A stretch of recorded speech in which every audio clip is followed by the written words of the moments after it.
Adoption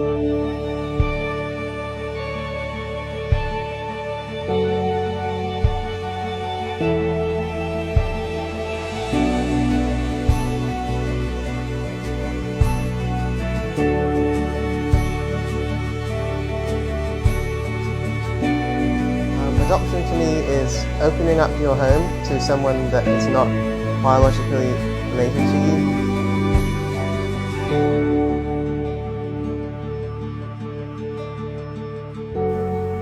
My husband passed through this home, a New Life Children's Home, with a friend of his who had come to collect a daughter that he was adopting. And while they were doing the processing, my husband passed through to see the children. And when he came home, he could not sleep. And he told me that he had seen a child, that I should go and look at the child also, because he felt that God was telling him that this is our daughter and we needed to go home with her. So I was rather taken aback in that we had ostensibly finished having children. And then I said, okay, as a good wife, I'd come and look and see what is this my husband had seen. And when I saw the girl, I was just enamored completely. She stole my heart. And from then we started the process of finding out how can we get this girl home. That's Heather.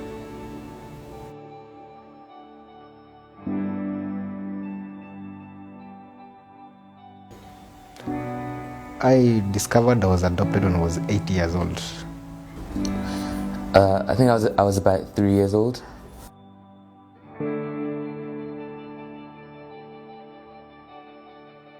My mom didn't really tell me. I kind of knew because my mom is American. I kind of asked her the question like, Mom, how comes my skin is brown and your skin is not brown? So she explained to me that I was born in the tummy of a mom who was brown and she was born in the tummy of a mom who was white. So that's kind of how I got my understanding of why I was adopted.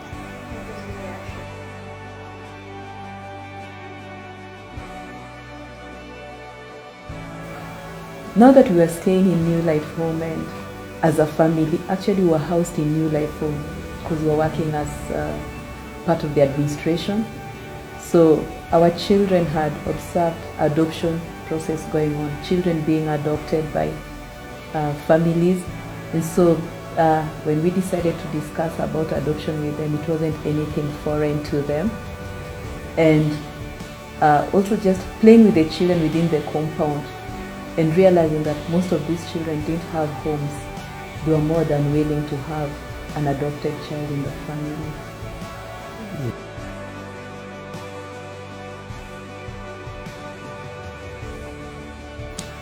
My family was, my mom was excited because she always felt we should have another girl, but it never happened. So when she knew we were going to adopt, my mom was very supportive. The other family members were like, it didn't bother them, but also when we went through the process, they've been a big encouragement to us. And over the years, they see us all a family, when they go see their cousins, Emma will also go. So it worked out well.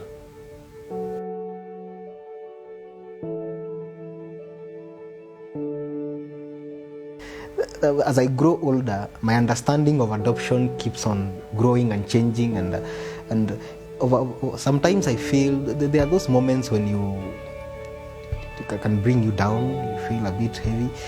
But on overall, I think it's a good thing because I have a lot of regards for my mom and what she did for me, and I am who I am because of her. A lot of my qualities and whatever are things I got from her.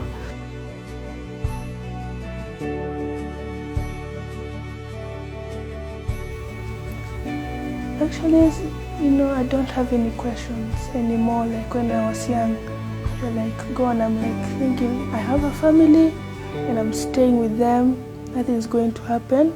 So I'm like, in my head, I remove all sort of stress. Where's my mom? Do we look alike? How?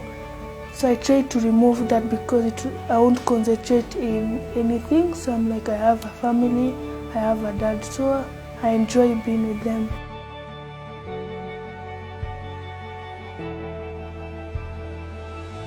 I would say that it was a challenge, yes, but not a major one, in that what I simply did for myself on my part, because I'm a teacher, I told them that I was expecting a baby, but it was not a baby that was from my body, and that this was God's gift to us. And I just explained to my colleagues that your family can be from your body, or it can be yours by extension from other people's bodies, because our nephews, our nieces, they're also our children. And I also believe that even the children in the community are still ours. So it's not an issue of whether or not you brought them into the earth biologically. It's just the question of, are you ready to accept this child? Because many a times we receive children from our relatives simply because their parents are no longer there. So why not accept this one who you have found in a situation needing parents?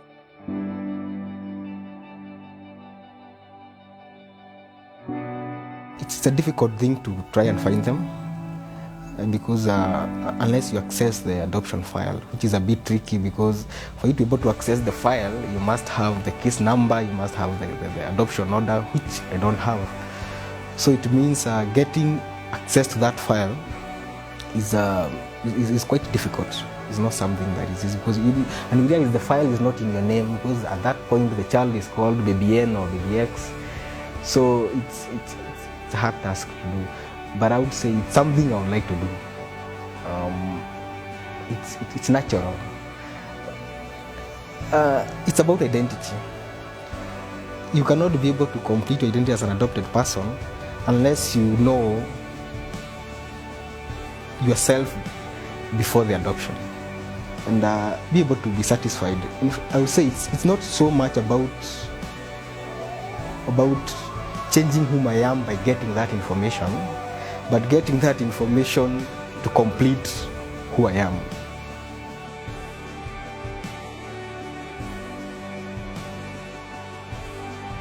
Okay, Nema is the first one. Before, I didn't know really. I spent some time actually praying about it, and I really wanted to be sure that the child I get would actually be God's choice for I and my family. And I held a few. I had like 6 or 7 before I held Nema. And the little girl I held just before Nema, I really liked her because she had long hair, and I really wanted a daughter with long hair. But when I held Nema,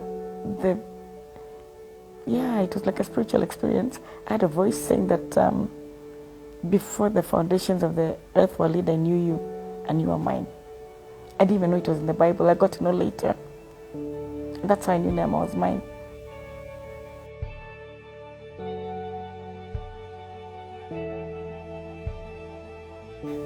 They like making me laugh. I make them laugh. It's interesting the way we play, we have fun.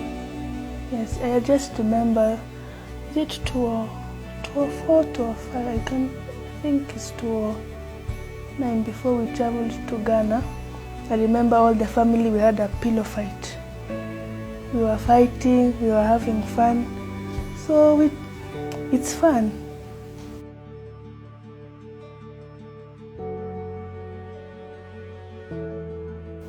Yes, I do. My mom most of the time reminds me that I'm special, that there's no doubt that I'm not part of the family, because she was the one that chose me, she's the one that raised me, she's the one that wanted the best for me. So I have no doubt that she didn't want this. Not really. I just feel in place since they started the journey. It was quite challenging, but I really don't feel out of place. It's okay.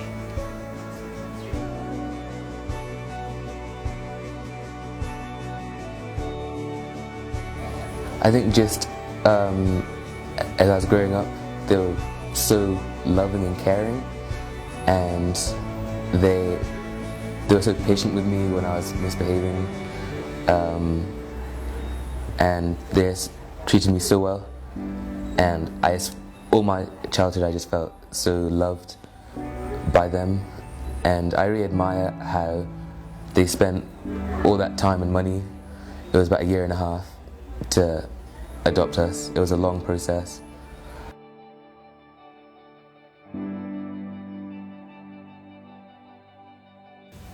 I may just mention when we told Emma, we had mentioned to her that she's adopted. But being a young child, her mind did not comprehend all. So now when she was of age and we revisited that topic, I still remember her crying like, "You mean you're not my parents?" Just to emphasize what Francis has said, we were so integrated that there wasn't, you couldn't tell who is the adopted child. And also with the other siblings, the way they were handling Emma, she couldn't even tell that these were not her biological siblings. And so when that, it just hit me that the girl had integrated in our family so much that there was nothing to remind her that she was an adopted child.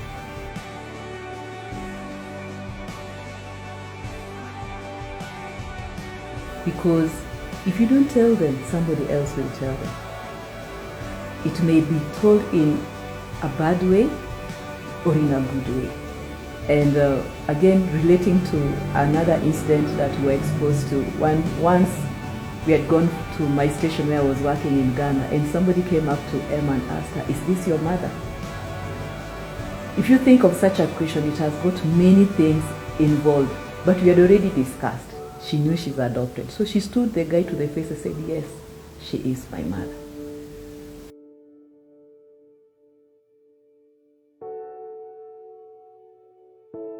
First, when I went there, they were like, "Ah, that's your mom, yes." So one day we had social studies and we were learning of adoption, how we can help the orphans and all that. So I told me, I'm an orphan. The child, how someone can I say in Kiswahili? Kustuka. She looked at me, I'm like, you are lying to me. The way we look alike. My siblings will look alike. I think God made the right decision to choose the right family, because it's hard for someone to look at you. There's sometimes you look like, that's not your mom. But there's that, the face, shows, no one will know. So when I told them, they're like, Emma, it's not true. And I told them it's true. So some people are feeling pity for me, so you don't know your real mom. I'm like, it's okay. Yeah, I'm fine with the ones I have. And one girl was saying that she's tired of her mother, that she doesn't want anything to do with her parents. So I told her, do you know what you're saying? Me, I didn't see my mom, my real mother. So love, if I was you and I had my mom, and I thank God I have a mother, said love your mom because she's the only thing you have. As for me, I have a family, but my real mom left me. So stay with your mom. If she tells you anything, just follow. She's your mom. Yes.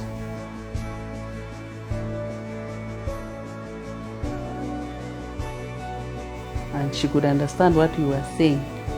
And she would ask, "Huyu ni nani? Who is this?" And I'll say, "This is so and so." And then finally the question came from, where did this one come from? Now we had to begin telling her, this one came from my body. This one came from my body. And this one came from my body. But we found you somewhere, and we were so happy when we found you, that we loved you, and we said we want to come home with you. And she did not have issues with it at all.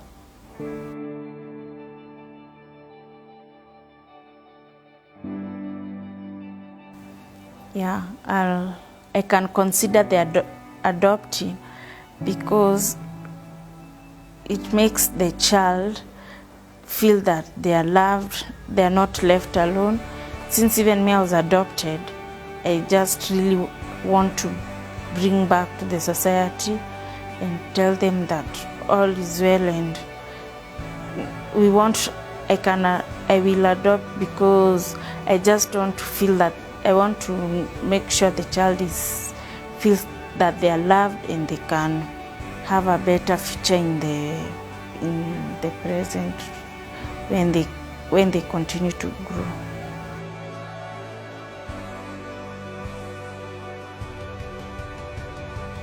There was a time indeed when we wondered about her heritage, because she took quite a bit of time to walk and her legs were not aligning properly. But with a lot of prayer, we noticed that the legs started turning, and finally they were straight and she was able, she didn't actually crawl, she took off on her feet. So because of that issue, of course I was wondering now what kind of genes are inside this little baby. And we did have a session whereby actually we would pray concerning the history of the child, that it would not hinder Heather from progressing in the purpose for which God had put her on this earth.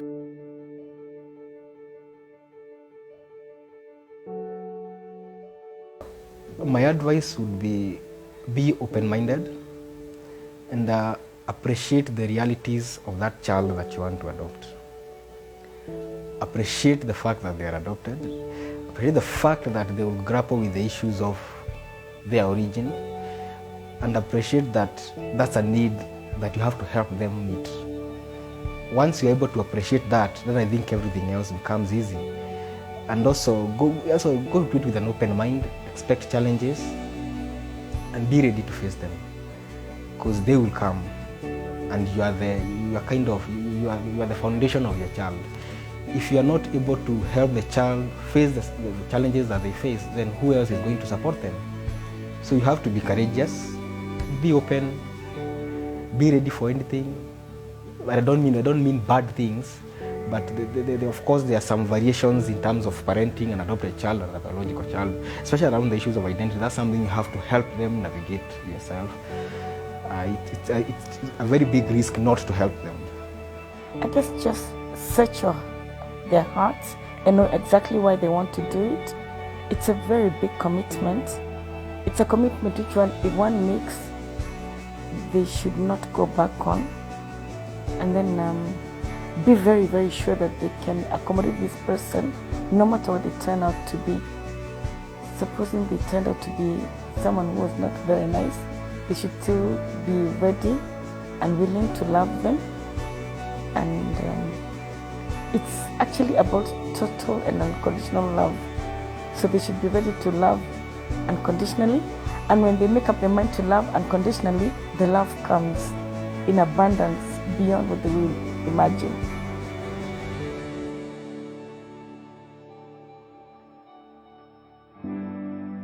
And there's really nothing wrong with it. We just need to change our mindset and realize that it's not so much about where this child came from or whatever, but it's so much about opening up our hearts for someone who needs that space. It's about showing love for humanity. Don't look at it as a closed situation, as I'm bringing this child to my home. What you're doing is that you are offering yourself in service of humanity, in service of God. It's not just about the child. It's much, much bigger than that. It's much bigger than that, and I think it's the ultimate sacrifice that any person can do. Taking someone in, not just giving them food and shelter and clothing, but giving them a piece of your heart. I think it's the best gift you can ever give to anyone. There's nothing really that can be compared to that. So it's good that we broaden our view about it. It's not about just that. It's much, much more bigger than that. And I think I am a living testimony of that. My sister is another testimony of that. A lot of other children out there who are testimony of that. And even those who have issues, we realize they have issues because some people around them decided to make life difficult for them. But adoption itself did not make life difficult for them. It's the people who did that. So it's good that even if you cannot adopt, be supportive of those who have adopted, be supportive of those who are adopted.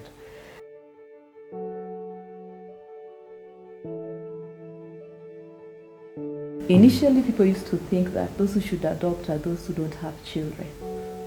So when maybe a couple has stayed for 10 years, mostly after 10 then they think, oh, maybe we should adopt. But I really want to challenge even those who have children.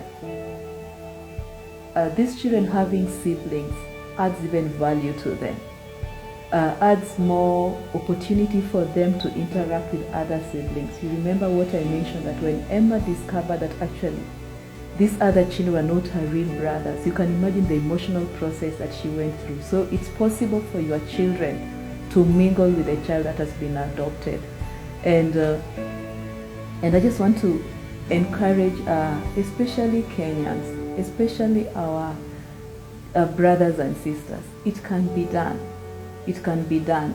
And just go out. These children, institutions are good, and I don't undermine the work they are doing to rescue orphans. But I think if a child gets a home setup, and I want to emphasize home setup especially because of the father figure.